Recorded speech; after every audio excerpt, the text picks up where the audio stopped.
लालू की संपत्ति को लेकर सवाल, करोड़ों की संपत्ति की कुर्की। आज से 16 साल पहले लालू के पास सिर्फ 3 करोड़ की संपत्ति थी और आज उनके पास अरबों खरबों है।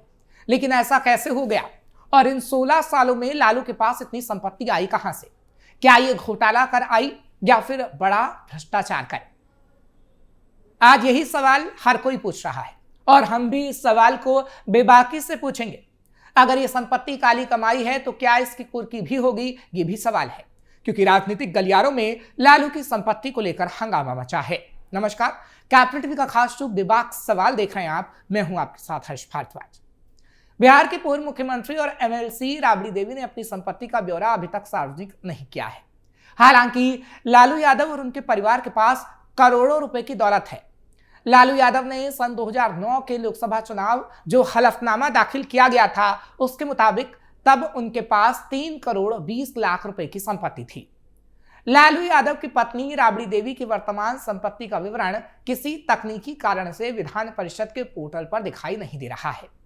हालांकि उनकी ओर से पूर्व में दिए गए हलफनामों के मुताबिक सन 2016 से 2017 में उनके पास 17 करोड़ 92 लाख 1,808 रुपए की संपत्ति थी। यानी लालू राबड़ी की पूर्व की संपत्ति यथावत मान ली जाए और उनके दोनों पुत्रों की कुल संपत्ति को भी इसमें मिला लिया जाए तो वो करीब 30 करोड़ रुपए है। राबड़ी देवी के 2014 के चुनावी हलफनामे के मुताबिक 6 करोड़ 5 लाख रुपए की संपत्ति थी। लालू यादव के पुत्रों की बात करें तो हाल ही में हुए विधानसभा चुनावों के दौरान जमा किए गए हलफनामों के मुताबिक करोड़ों की संपत्ति के मालिक तेजस्वी यादव हैं। तेजस्वी के पास इस वक्त 6 करोड़ 12 लाख रुपए की चल अचल संपत्ति है, लेकिन ये सिर्फ हलफनामे में है। इसकी सच्चाई कुछ और भी है।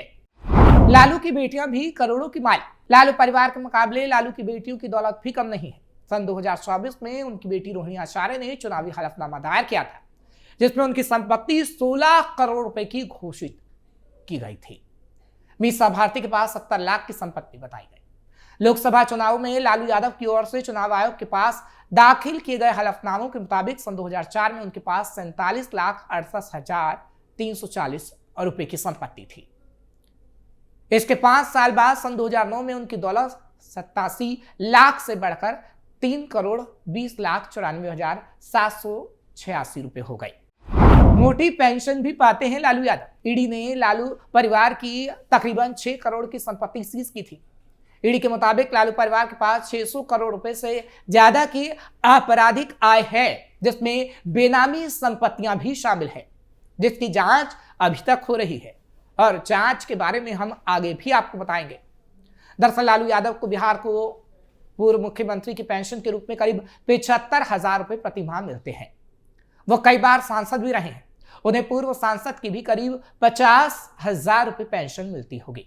यानी लालू यादव की पेंशन से ही वर्तमान आय 1 लाख रुपए मासिक से अधिक हो सकती है।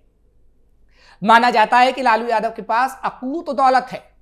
लालू और उनके परिवार की संपत्ति सैकड़ों करोड़ रुपए में होने की संभावना है, यानी अरबों खरबों रुपया। लालू यादव ने लंबे समय से कोई चुनाव नहीं लड़ा, इससे उनका कोई ताजा संपत्ति का विवरण तो नहीं, लेकिन उन्होंने सन 2009 के अंतिम हलफनामे में अपनी संपत्ति 3 करोड़ 20 लाख रुपए बताई थी।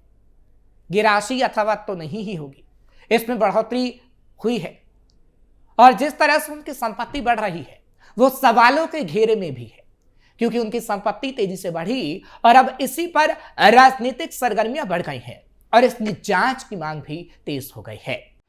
लालू प्रसाद यादव की संपत्ति को लेकर बखेड़ा, क्योंकि राजद सुप्रीमो लालू प्रसाद यादव की संपत्ति को लेकर बिहार की सियासत में बखेड़ा पहले से ही खड़ा हो गया है। दरअसल जनसंवाद कार्यक्रम के दौरान लालू प्रसाद यादव की संपत्ति पर सवाल उठाए जाने पर डिप्टी सीएम सह भूमि सुधार और राजस्व मंत्री विजय कुमार सिन्हा ने एक बड़ा बयान देते हुए कहा था कि अगर आवेदन दिया गया तो लालू यादव की संपत्तियों की जांच कराई जाएगी। डिप्टी सीएम के बयान के बाद जदयू ने लालू यादव की संपत्तियों की जांच की मांग और तेज कर दी। जदयू नेताओं का कहना है कि कानून सभी के लिए समान है और अगर किसी की संपत्ति को लेकर सवाल उठते हैं तो उसकी निष्पक्ष जांच होनी चाहिए। वहीं दूसरी ओर राजद और कांग्रेस इस बयान से भड़के हुए नजर आए। राजद नेताओं ने इसे राजनीतिक प्रतिशोध करार देते हुए कहा है कि चुनावी माहौल में जानबूझकर इस तरह के बयान दिए जा रहे हैं। कांग्रेस ने भी जांच की मांग को राजनीति से प्रेरित बताते हुए विरोध दर्ज कराया है। इस पूरे विवाद में बीजेपी ने जदयू का समर्थन करते हुए जांच की मांग को जायज ठहराया है। बीजेपी नेताओं का कहना है कि पारदर्शिता के लिए जांच जरूरी है और किसी को भी कानून से ऊपर नहीं समझा जाना चाहिए। लालू यादव की संपत्ति को लेकर शुरू हुई ये सियासी जंग आने वाले दिनों में और तेज होने के आसार है, क्योंकि सत्ता पक्ष और विपक्ष दोनों ही इस मुद्दे पर आमने सामने हैं। सम्राट चौधरी के बयान से भी मचा था बवाल। सम्राट चौधरी ने भी कहा था कि मैंने तो चुनाव से पहले ही कहा था कि लालू यादव की संपत्ति को सरकार जब्त करेगी। संपत्ति जब्त करके बिहार के गरीबों के लिए स्कूल खोला जाए। साथ ही सम्राट चौधरी ने लालू यादव को पंजीकृत अपराधी भी करार दिया था। बिहार के उप मुख्यमंत्री और गृह मंत्री सम्राट चौधरी ने कहा था कि बिहार में जो कोई अवैध तरीके से संपत्ति अर्जित करेगा उसे सरकार जब्त करेगी। सम्राट चौधरी ने कहा कि लालू प्रसाद यादव ने भी अवैध तरीके से अब अकूत संपत्ति अर्जित की है। उनकी संपत्ति को जब्त कर जमीन पर स्कूल खोला जाएगा। सरकार इसके लिए तैयारी कर रही है। लालू की अवैध संपत्ति मामले में जांच जारी। दरअसल लालू यादव अवैध संपत्ति मामले में आरोपों के घेरे में है। जांच एजेंसियां उनके खिलाफ जांच भी कर रही हैं।